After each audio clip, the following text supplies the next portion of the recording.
Hello বন্ধুরা, কেমন আছো তোমরা সবাই?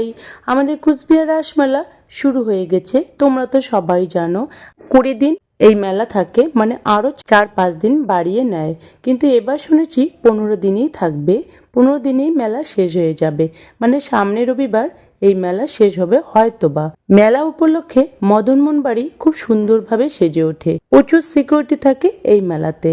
রাস নিয়ম অনুযায়ী রাসচক্র ঘুরিয়ে এই মেলার সূচনা হয়। রাসচক্র ঘুরালে পুণ্য অর্জন করা যায়, তাই সবাই এই মেলায় এসে সবার আগে রাসচক্র ঘুরিয়ে পুণ্য অর্জন করে। এই রাসমেলা উপলক্ষে আমাদের বাড়িতে প্রচুর গেস্ট আসে, শ্বশুর বাড়ি, বাপের বাড়ি সবাই। শনিবার আমি গেলাম মাম্পির সঙ্গে, রাসচক্র ঘুরিয়ে এলাম। দ্বিতীয় দিন আমার ভাই এলো রবিবারে, এবং তাদের সঙ্গে আমি মেলায় গেলাম এবং রাসচক্র ঘুরিয়ে নিলাম। প্রচুর দোকান আসে এখানে, অনেক খাবারের স্টল বসে, তারপর অনেক